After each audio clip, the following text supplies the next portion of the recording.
Well, ladies and gentlemen, welcome to the Circus of Safety videocast, where Andy, Des, and I, Brenton, albeit frozen, guide you through the thrilling world of workplace safety with laughter, knowledge, and a wee little touch of magic. Welcome to the show, folks. It's season 1, episode 9. Here we are. You wouldn't believe it. Literally moments before going live, my graphics card has appeared to have given up the ghost. But nonetheless, um, listen, just wanted to touch on last fortnight's episode, team. I believe we spoke about AI and the use of AI in health and safety, and the comments that we got through actually were pretty fantastic. And just wanted to share one that popped up a bit later on in the piece. This is from a gentleman in over in Australia by the name of Nathan Winter. Nathan, apparently a big fan of the show. Well, I'm just going to say he is. And his comments were as follows: AI can not only be used for shortlisting candidates, but also conducting the interviews, where it can track verbal movements and facial responses to gauge confidence and assuredness. And he's also kindly left us a wee little article up there on the comment section. So, yes, some really scary and fascinating insights into AI in the last episode there, gentlemen. So, yeah, really cool. Andy, what have you been up to this last week? Mainly thinking. Wow, did that Yeah, hurt? it hurt a lot. Mainly contemplating the concept of the Circus of Safety dictionary. Wow. And So we're still running with this, are we? yeah. No, it's going to be a real thing. The Great. first step, of course, was decide which language we're going to do it in. Okay. And basically, we're doing it in English. Okay, I won't great. go into the reasons behind that, but it's mainly to do with it's the language that I speak. Fair enough. Okay, perfect. Good to know. Listen, now, Des, I'm really hoping you've had something a bit more entertaining in the last fortnight, mate. Well, it's debatable, but a couple of days ago, I put a post up on LinkedIn. It was about color blindness in the workplace and the use of color coding. Yes. And it garnered some really interesting responses, and I'm tempted to get it added to the spinning wheel of death. Nice. That's something we could talk about. What do you reckon? I'm thinking so. Was there any particular reason why I guess it gained some interesting responses? What a quick summary, if you will, maybe?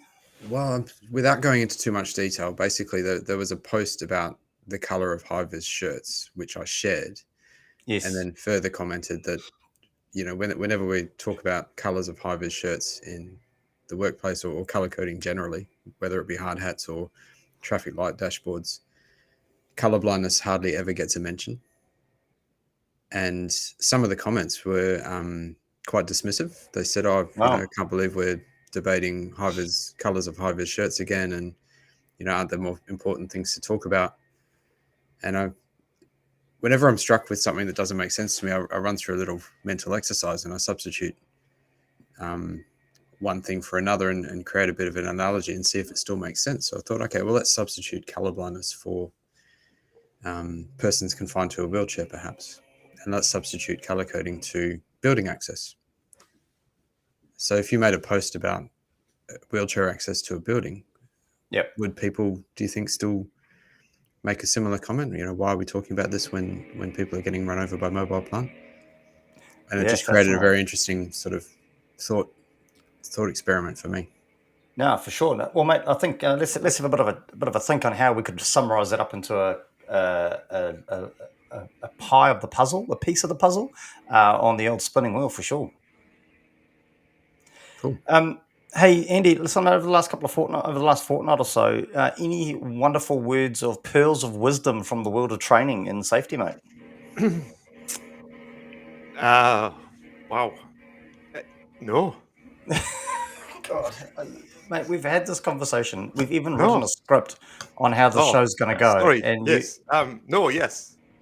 The pearl of wisdom was that I spoke at a couple of safety days, so there was big numbers there, and historically at those people sort of get preached to for 45 minutes, right? Speaker comes on, talks to them for 45 minutes. Next speaker comes on, and I thought, you know what? I'm going to treat it more like a classroom activity. So I ended up developing the workers were doing stuff, so it's just like a massive classroom exercise. So I had 90 pens I cut out, paper, and away they went. It was Hey, fantastic. What the Andy, heck's that? mate, are you doing some house cleaning or something in the background there, mate? It's not me. Not you? Oh, don't know what's going on there. Might be me. I've got a gardener right behind me, so I'll mute while that's happening. Sorry, guys. No, good to know that Des is supporting the local economy. Okay, well, hey, let's get on with this show, Tim. We're not here to talk about ourselves. We're here to talk about the spinning, whatever lands on the spinning wheel of death. But before we get started, um, Des, as per normal, mate, could we please have our disclaimer? Yeah, sure thing. And look, I'm inspired. I flew recently for work on a big jet plane, and I really admired the way the airline cabin announcements were made. So I thought we could do today's disclaimer in the form of a cabin announcement. And I've got a special announcing tool. I had to go airside to get this, so you'll be pleased to know it is in fact certified to BSH1T. I believe that's a British standard. So anyway, let's cue the airplane noises and get into it.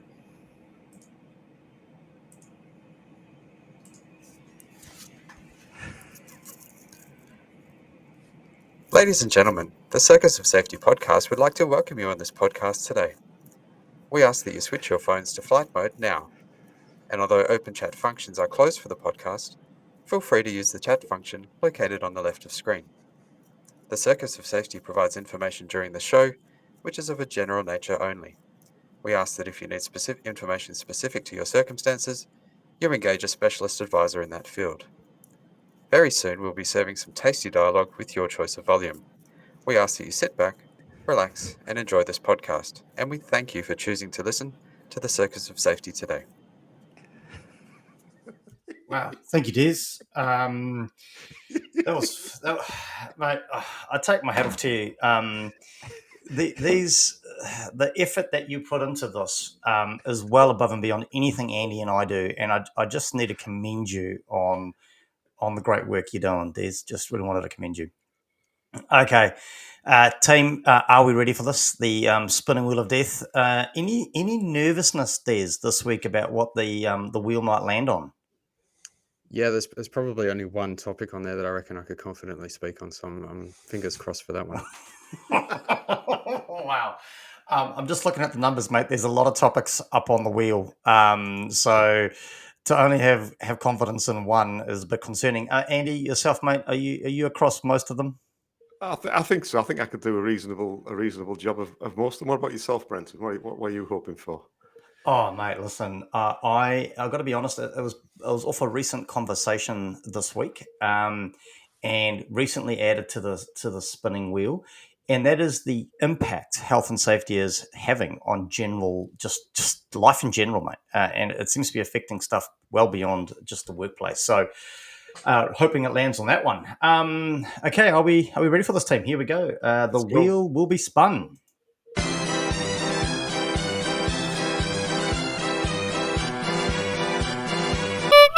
Whoa! The risk matrix. I can see Andy lighting up with joy here. This is super exciting. So, today's topic is going to be all about the risk matrix. Now, that's going to be phenomenal. I've got to be fair. That is, I wasn't expecting that, to be honest. I thought, what are the odds? What are the odds?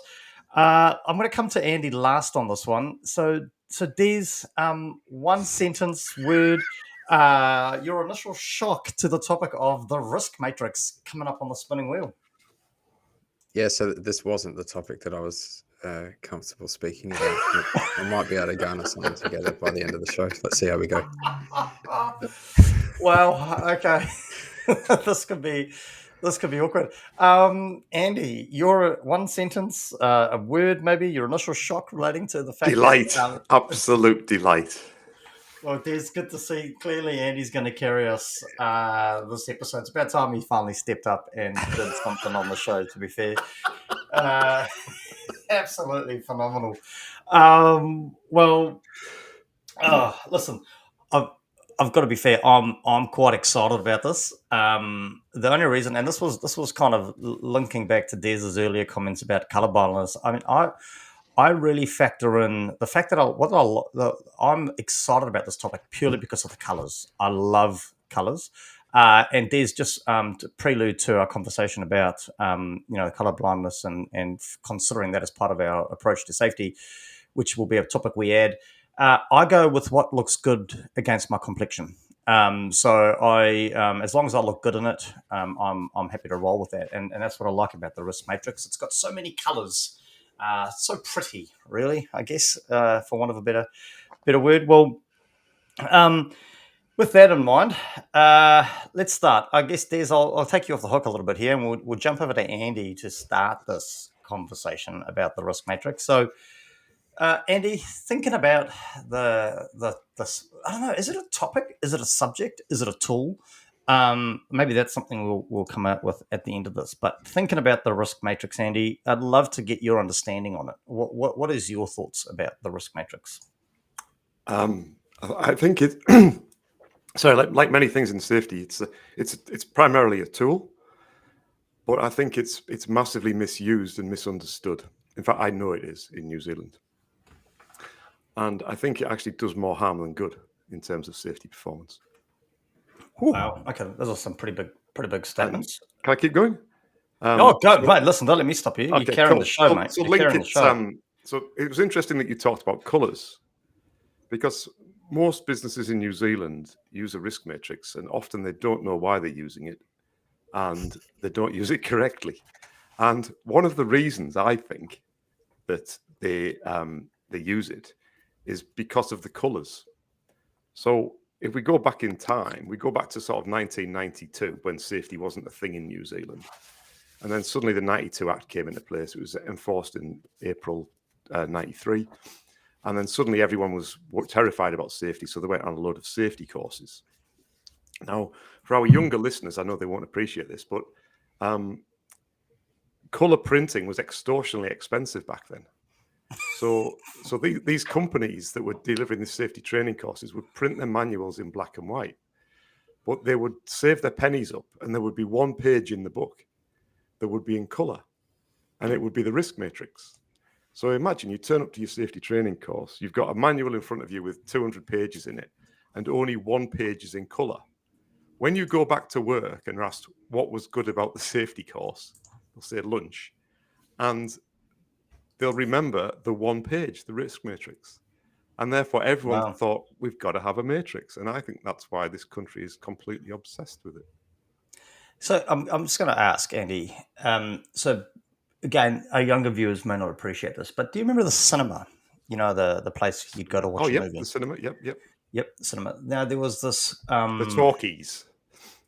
The talkies. There was this belief that what happened in the cinemas is they would infuse subliminal messages into the reel that was being shown up on the screen. And also as they moved to digital, the same thing. They were putting up these micro flashes on the screen so that you're sitting there and you're kind of looking to watch the movie, and suddenly you feel like popcorn, and you're like, wow, I wonder why I feel like popcorn. The conspiracy theorists of the world would suggest that it was the subliminal messaging that they're pushing through the on the screen. Are you suggesting now, based on what I've heard you say, that potentially the state of the nation's obsession with risk management is due to subliminal messaging? You could put it that way. I wouldn't, but you could. Okay. Just wanted to be clear on that, because I don't think there was any intent there. I think it was unintentional. But I think the reason that if you talk to people about safety, they tend to talk about the matrix because it's a colourful thing, and they therefore can link into it. And so, would you suggest that maybe it wouldn't have been, or it wouldn't be such a fad or an obsession if it had been printed in black and white? I believe so. Wow. Okay. Some I've got fascinating no evidence to conversations here. back this up whatsoever, but it just for me, it sort of makes sense. All right, you got your wit, your charm, your education, your years of experience. Surely that's got to count for something, right? Yeah, you would hope Um, so. but I'm glad. I just wanted to clear the fact that this show is not about conspiracy theories. We're not about publishing them. We're about uncovering the truth, right? That's what we're all about. Des, jumping over you. I know this isn't a topic that you were excited about popping up on the wheel, but it did nonetheless. So I guess we just got to suck it up a little bit here, buddy. Um, what is your understanding of it, mate? The risk matrix. So, if just for the sake of clarity, we're talking about the table that has consequence down one side and likelihood across another axis, and then you draw in. We're not talking about that, or we are. We sort of are, but I would just like to say that the reality is it shouldn't be consequence; it should be severity. Wow. Okay. Okay. Okay. Here we go. But we've got Here we a go. table, and it's got red, Yeah, orange, and yeah, red, green, orange, and Yeah, yellow, and that's the green. one, things mate. and That's the ratings. And one. so I've sometimes seen that called a risk calculator, Wow. and the gardener's started up next to me. So if you can't hear me properly, um, let me know. But I found them to be they're quite subjective, which is no surprise. It's a qualitative risk assessment, but they rarely inform a decision. I find that they really just affirm what someone already thinks about a hazard or a risk. They don't really add any value in that sense. They're not informing a decision. And if the definition of risk is the effect of uncertainty on the effect of uncertainty on objectives, then to reduce that uncertainty, you need to inform yourself. And I don't think a risk matrix does that. Wow. Okay. No, fair point. Um, that's interesting. Des, could you Des, just a second, could you get your butler to go and get the gardener to quieten down? Dead set. They're like whippersnipping right outside the window. It's incredible. Do these people not know who you are, Des? That you're a world class podcaster delivering a really important message to the world to save lives. Do they not appreciate that? I think they might be doing it unsafely too. Maybe there's an intervention. Well, oh, actually, Des, intervention Des, pending. Des, I think you've just taken this show to another level, mate. Could you pop outside and ask them if they've undertaken a risk assessment, and if so, did they use a matrix to determine their controls in place? Well, I can't see a test tag thing on their power cord, so maybe I just need to confiscate that, and that'll solve both problems. That will indeed. That will indeed. Um, wow. Okay. So I What's your am. take on it? What's your take on it, Brenton? Come on, what's your take on it? Thank you for asking, Andy. It's about time you showed a little bit of consideration towards others. So my take on it. So, what is my take on it? I think it's it's fascinating, right? I think it. I'm not a fan. I'm just going to put that out there. I'm not a fan of the Matrix. In fact, I think I often finish any posts that I might put on LinkedIn with hashtag burn the Matrix.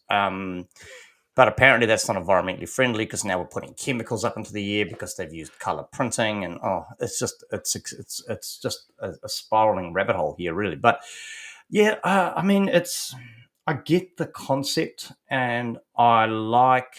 And again, this is going to be interesting when this topic comes up on the wheel. I like the simplification of the matrix for some people. And listen, let's be fair here. Safety is not sexy, right? Safety is as boring as all hell. And to introduce something with a little bit of pizzazz, a little bit of bang, a little bit of pow, is quite cool, I think. And it adds, it just makes it a bit more attractive. And anything we can do to get people engaged in safety, I think, is half the battle. Engaging people in safety is half the battle. And if the Matrix is the thing that does that, well, then I suppose maybe it does have a place. But yeah, for me, not a fan. One of my And I think, as Des was kind of alluding to, possibly was the subjectiveness, I think is the way to describe that, of the use of the tool, um, in both on both axes. I mean, asking someone to to have a guess really at the likelihood of something happening. I mean, well, firstly, I think Andy, you and I have spoken about this many times. The people are confused about what they're trying to assess the likelihood of. Firstly, right? Absolutely. So Absolutely. that's half the battle, right? So if I'm assessing the likelihood of the event taking place, and you're assessing the likelihood of the outcome taking place, regardless of whether we're looking at the same thing, it's not going to be the same outcome, right? Absolutely. And then again, if we I think we possibly touched on this over some of our conversations, which may have inspired this entire wonderful world of podcasting. If we are assessing the likelihood of something, regardless of which we think we should be assessing, like we can't just put our finger in our mouth, suck on it, put it up in the sky, and hope that we're going to get a result, right? We really need to go back and really understand, how we made that assessment of likelihood. Is it based on what we're feeling like on the day? We've had a bit of Dutch courage, so suddenly the likelihood of something happening is less. And again, so that subjectivity, it's not based on anything other than just somebody's perception. And then coming down the other axis, the consequence. And this is where I like Severity. severity of the consequence. Sorry, Andy. Thank you. Appreciate that. I'm glad to see you're contributing. It's super important that we, again, this is subjective. Again, if you are a pessimist, everything's going to kill you, right? Or the severity of everything's going to be really horrible and bad, and the world is a dark and horrible place. And that might be where you live, Andy, in that pessimistic kind of space, right? But on the flip side, where you're a bit more like Des and myself, a bit more optimistic about life and the gloriousness of it, you're going to say nothing's going to. It's not that bad, right? I mean, what's a lost limb? It's not that serious, Hey, I can still get around with one. So yeah, just so subjective. Yet the fascinating thing for me is, and Andy, you'll remember this day where you left me Oh, hanging. no, no, no, no, no, no, no, There's, no, no, no. This there's, is not there's, true at all. This there's. is I'm just this going to is not share. true. I'm going to This is share a not moment here. true. But what fascinates me about this, when you talk about it with so many safety people, they all agree. Well, I shouldn't say they all agree. There might be some people that are dumbfounded and still sucked into the color printing page of it all. But um, being so subjective, the fact that as professionals, so many people hang on this as the foundation for a risk assessment is phenomenal. And I'll never forget, we'd helped a specific organization, no names will be mentioned here, to develop some training. And this training was an introductory training to health and safety. And Andy and I were part of the development team. And as part of that, we chose not to put the risk matrix into the training material. And there I was, and Andy was like, "Oh, mate, I can't be there for the whole delivery, so you need to No, be no, up whoa, front. whoa, whoa, You whoa, whoa, you whoa, need to be whoa, whoa, delivering this whoa. training." Whoa, no, And no, it and was that. No. as we hit the risk topic, we started talking about risk, and I then just casually moved on and clicked the next slide, and well, blow me over. The scathing comments, I think we almost had chairs thrown, Andy, if I Mm, remember correctly. it was And vicious. I remember, looking up, and it was like a scene out of the movie The Exorcist, and I was looking for Andy for support, and Andy was cowering under a table. And the fact that we had chosen not to put a risk matrix in this training manual, it was like we had committed the ultimate of the 10 sins, and it was amazing. But then again, you talk to people in a rational context without the pack mentality of a group of health and safety professionals, they all agree that it's a ridiculous tool. But no one wants to publicly admit it, and I guess I'm trying to do that now. But no, so fascinating. So those are my thoughts. Sorry, I don't know. I probably took up too much of the show with that, but we've got Keith Harvey joining in. Thank you, Keith. It's about time somebody brought some normality to the show. Keith's got a comment here. Because they are qualitative and not quantitative, designed by individuals rather than collectively, they justify outcomes, not analysis. Wow. And I think that's kind of where you're going, maybe, Des, with that. Is it makes you feel better about the decision that you've already made, and I guess that's a bit concerning. So, Des, back up to you. Hopefully, you can come back to the show now that you've confiscated the gardening equipment. I mean, do you feel the risk matrix as we know it, or the risk calculator, or I don't know? Is this also sometimes referred to as a heat map? I don't know. Do you feel it has a place in Safetyville, mate? And if so, what is that place that it has? So I don't think it does. I think there's been some recent studies that have shown that qualitative risk assessments are not effective and not accurate.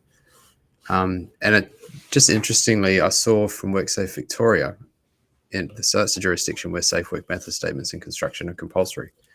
It's prescribed by the regulations that you must use them. Yep. They offer a template safe work method statement, and their most recent version, released 12 October 2023. Wow. Doesn't have a risk calculator in it or a risk matrix. They've taken it out.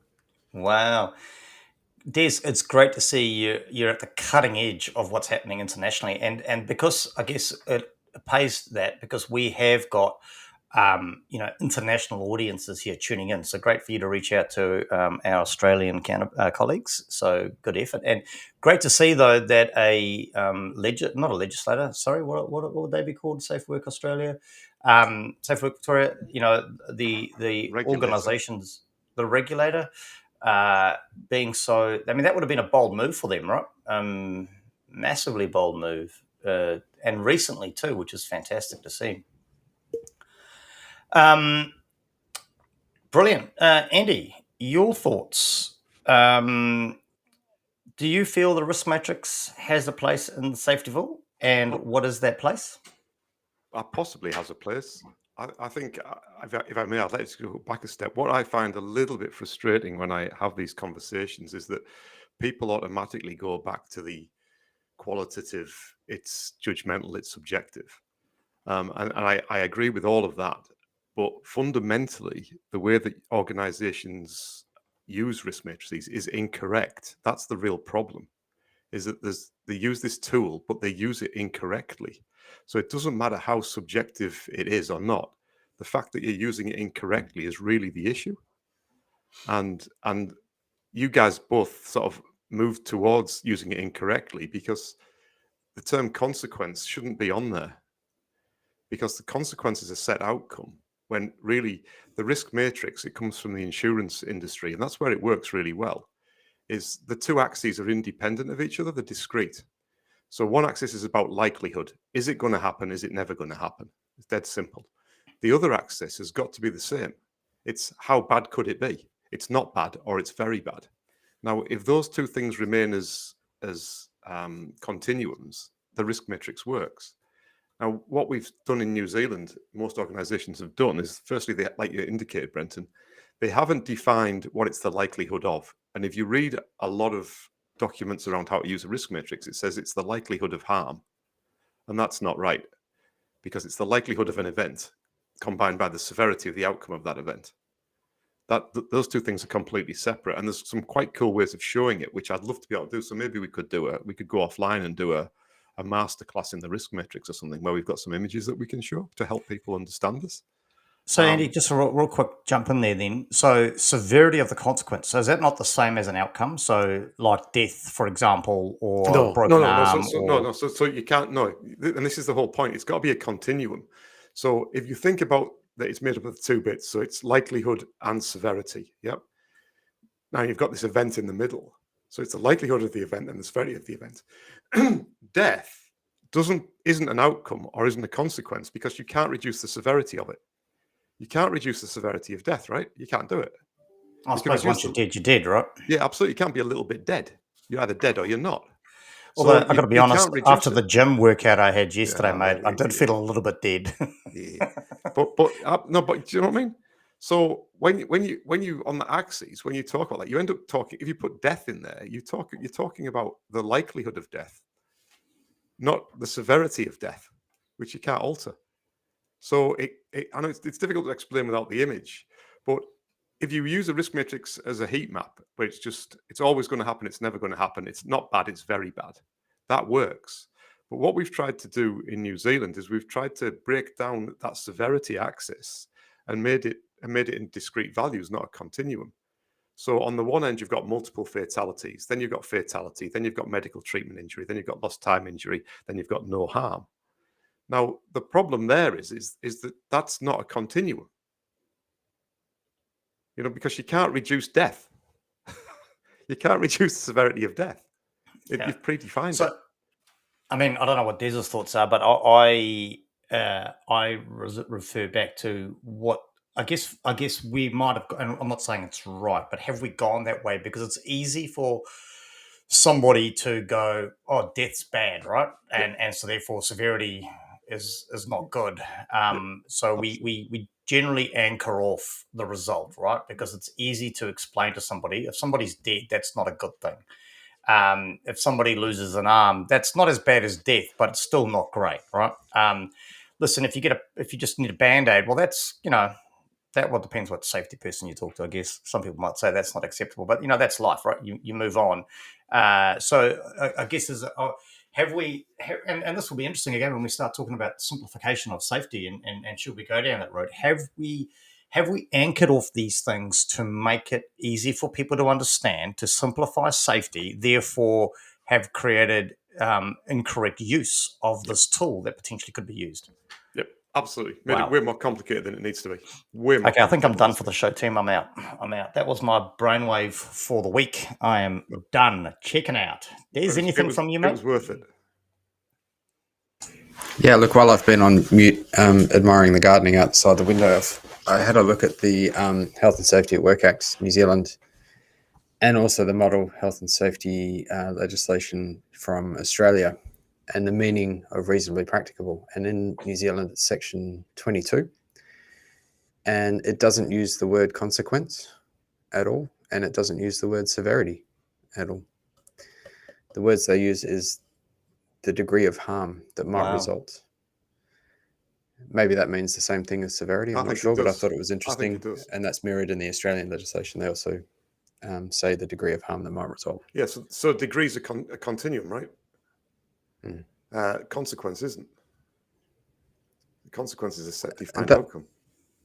That was a big learning curve for me when I first came into safety. You learning the difference between the likelihood, this consequence, whether you've had an incident, what severity is, and I see this still with people saying, "Oh, what's the hazard?" or slip, trips, and falls. No, they're consequences. What's the hazard? What are you slipping on? What are you tripping on? It's an important distinction to make, and it completely changes the narrative. But there's a comment here from Derek Cassidy. The duty is to ID hazards, assess risks, and apply controls as per the hierarchy of controls so far as is reasonably practicable, as we know. Matrices add zero value to this process, in my opinion. Rating residual risk can be useful when having discussions about risk appetite if control decisions are based on cost. So here, we're not necessarily talking about using a risk matrix to do an initial risk assessment, but a residual risk assessment, which I think is an interesting point.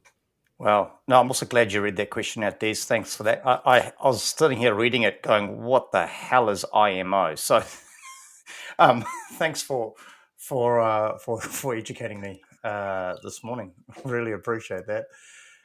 Yeah, no, exactly. And so I think we've touched on some interesting things. And Keith Harvey's jumped in here again. Why do we use tools when we don't know why we need to use them? Now, that raises a fascinating point, and it goes back to an interesting concept that I have, is that it's all about making money. I personally believe, and I think Andy was probably alluding to that a little bit too when we started printing risk matrices in color. I think, to be fair, a lot of safety professionals, and people would argue that we're doing that too by what we're doing here, but it's all about making yourself invaluable so that people have to use you. And if people create the next big whiz bang or have a shiny tool, or I've also seen, I don't know how many retakes on the risk matrix, people calling it something different. and coming up with different terms and thinking it's something different when really it's the same thing, just rehashed. I think a lot of it, Keith, my personal opinion, is it's marketing. People sell it, and that's the reality of the commercial world that we live in. I appreciate that got pretty deep there, team. So I'm hoping I can bring it back. So, Des, I mean, we've all been relatively scathing of the risk matrix so far, if I can sum up the show. But, I mean, do you see any pros to the use of a matrix anywhere?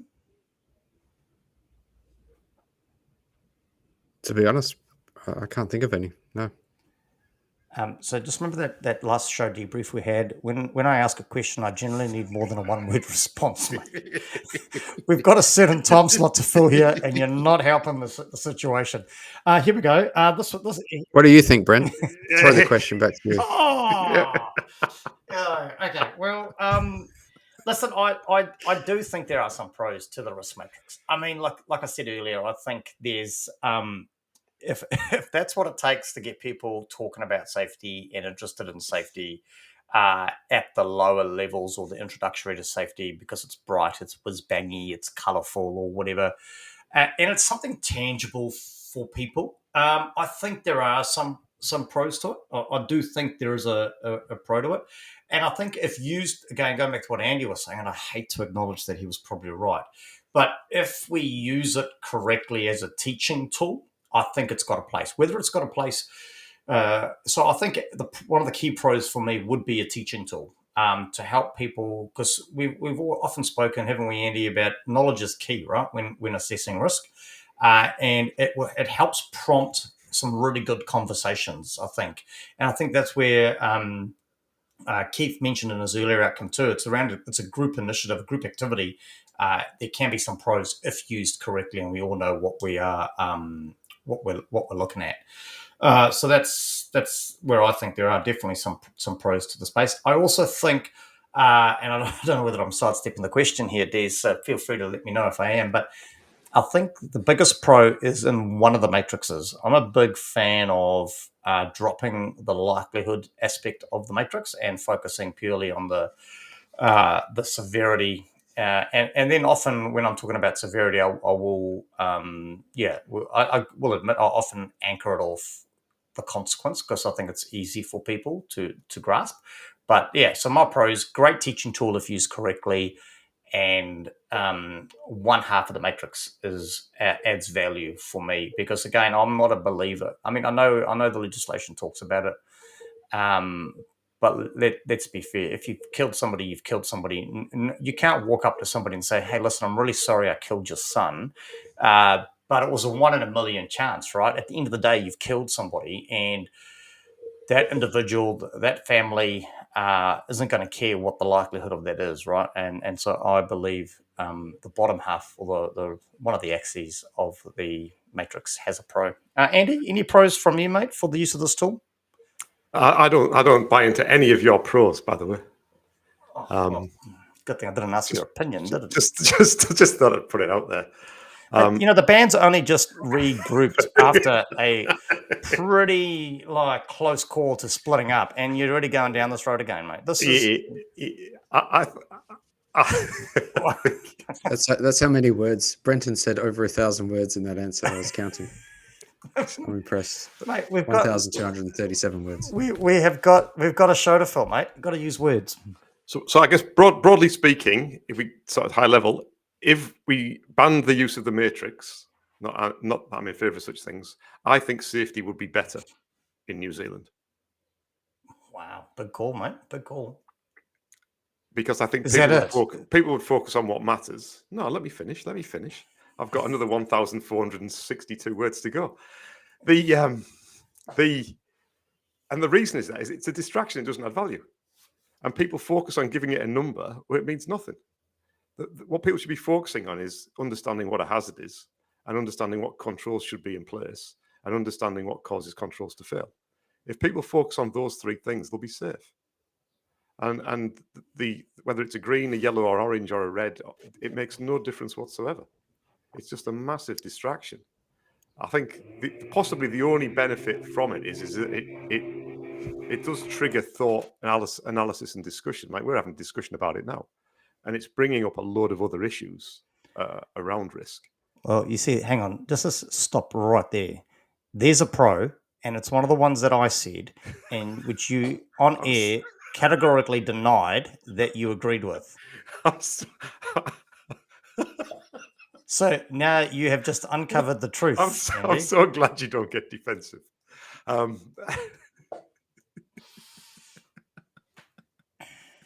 Okay, moving on, mate. Can I play devil's advocate for a second? Go for it. Somebody's got to save the show.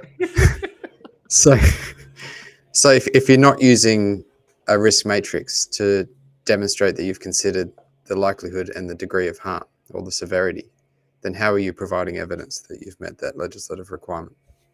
Because the legislative requirement is as low as reasonably practicable. So then you would measure what you've done against either standards, legislation, guidance, your competitors, industry best practice. That's all that matters. It doesn't matter whether it's a 7 or an 8. What matters is, are you doing what you should be doing? And the risk matrix gives you false assurance Section around 22 defines reasonably practicable, defines it in terms of likelihood and degree of harm. So you're suggesting that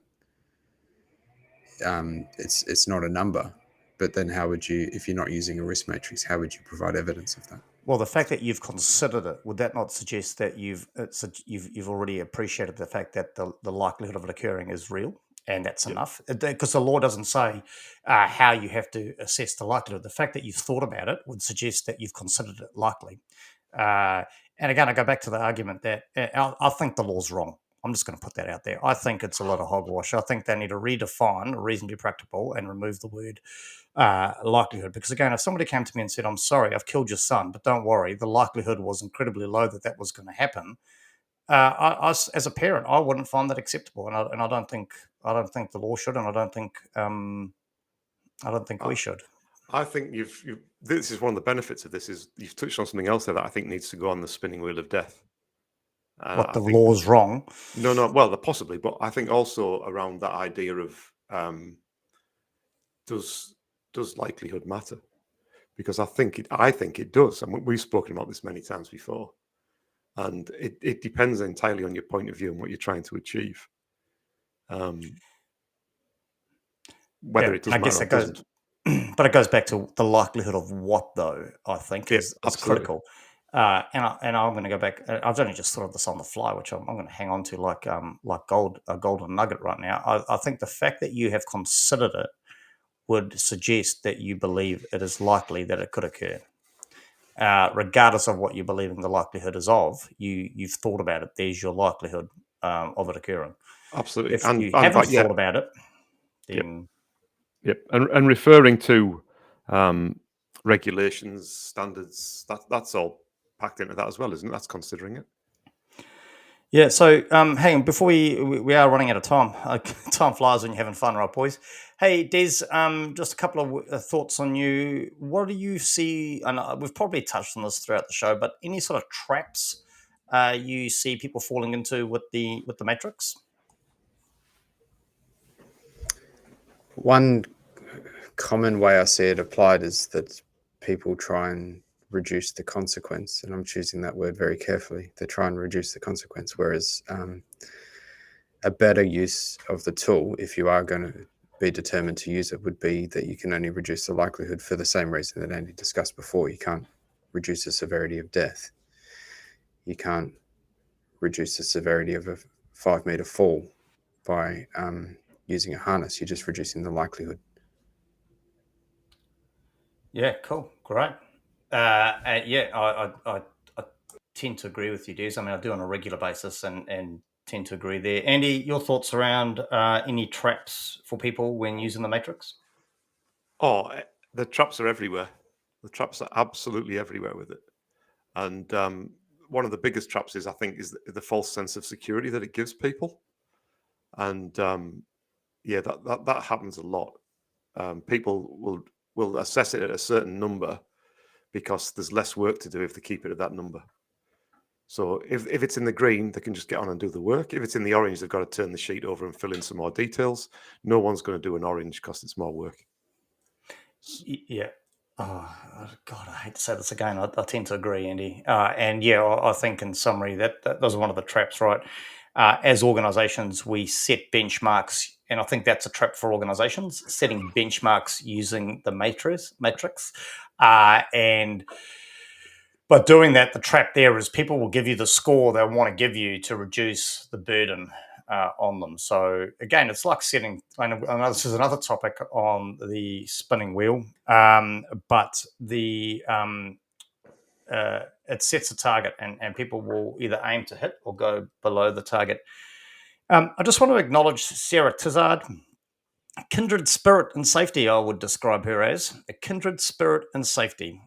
Surely the fact you highlighted it within your swims, TA, JSEA, and have said you believe you need to put controls in place to prevent it shows you believe there is a likelihood of it occurring and need to reduce that. Kindred spirit, Sarah, kindred spirit. Don't let these other two naysayers put you down. No, I appreciate what Sarah's said there.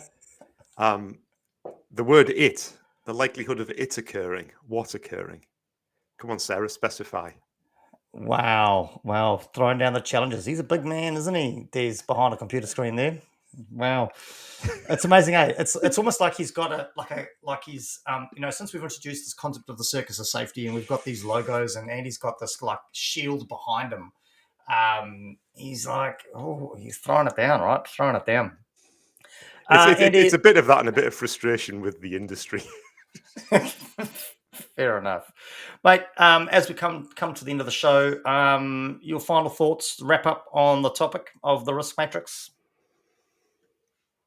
I think it might be worthwhile as doing something around this, a deeper dive into this. I think maybe.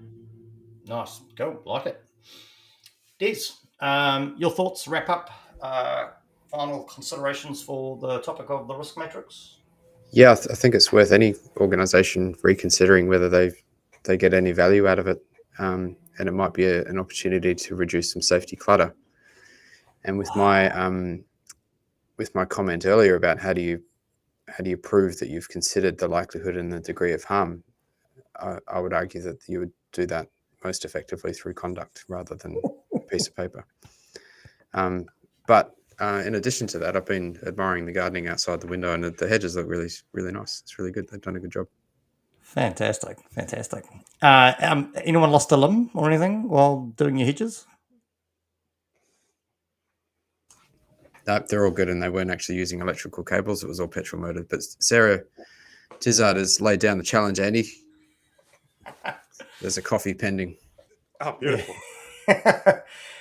Sarah, Andy will shout the coffee and throw in some cake, and you'll put it through as the marketing budget for the Circus of Safety. If you could please record the conversation and how you bring him to his knees, that would be valuable, and we will produce that as a live show. Listen, my final thoughts, my wrap up on the conversation. # burn the matrix. So as we move on, anything exciting over the next couple of weeks, Des? Yes, there's a symposium coming up that I'm probably going to attend. Nice. When is that? It's Tuesday, the 24th of October. Wow. Would that be the same one that I'm going to be at by any chance? Yeah, is it? Yeah. Oh, wow. Okay. That's awkward. Yeah, let's move on. Andy, anything exciting for you over the next couple of weeks? You've just made me very nervous because I think the guest speaker might be turning up on the 26th. Oh, you are kidding me. You had one job, Andy. One job. Wow. Okay. So yeah, no, great. This is there is an exciting symposium coming up. It's the Circus of Safety Spring Symposium, our first ever, this Tuesday in Auckland. We will be recording, and we will be making some of those recordings available, and look forward to those that will be attending. Thanks to those that reached out. Sorry, I haven't had a chance to publicly name them, but we have reached out behind the scenes and let them know that their tickets will be waiting for them at the entry, and a gold coin donation is all that is required to get in. So massive thank you to them. Listen, I'm going to shout out again. The fact that one of the driving forces behind us doing this was purely some therapy for the three of us. The fact that we have people tuning in and listening is empowering. Really, I think would be the word to describe it.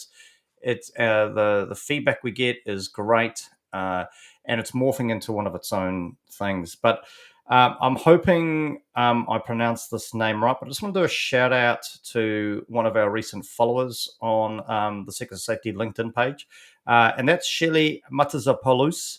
I think I might have got from Auckland.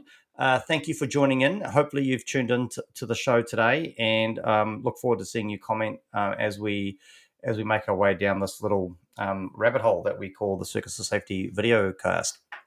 So, again, listen, shamelessly, clearly, I'm clearly struggling with my IT. So, we've already had a sponsor reach out, a potential sponsor reach out for the show. We are working with them closely, but if anyone wants to maintain sponsorship through IT donations, like upgrading me from my Commodore 64 to allow my graphics card to keep up, I will shamelessly plug you on every show, everywhere I go. I do have a preference. I would love to go down the road of maybe an Apple device of some sort. I'm not fussy though, so I will also I will accept a Windows Surface Pro happily. But yeah, it's got to be capable of managing and wrangling these two morons. I mean these two great guys. So yeah, feel free to reach out if you'd like to sponsor me personally, individually. Because the other thing that's super exciting, There gentlemen. you go. You got a MacBook. You've got a MacBook. I've got a on the way. MacBook. Nice. There we go. Woo. Thank you, Alexandria. I'll post you my address. Super excited, team. You might have seen a little LinkedIn post that I did. Really excited to be joining Nibosh at their online conference this year as a panelist to talk about coaching and mentoring in the health and safety space. So more details to follow on my LinkedIn page, but really excited to be part of that and can't wait to get involved and catch up with it and have a conversation. So, gentlemen, as always, it's been nothing but a pleasure. Take care over the next couple of weeks and look forward to catching up soon. See you guys. Thanks, guys. See ya.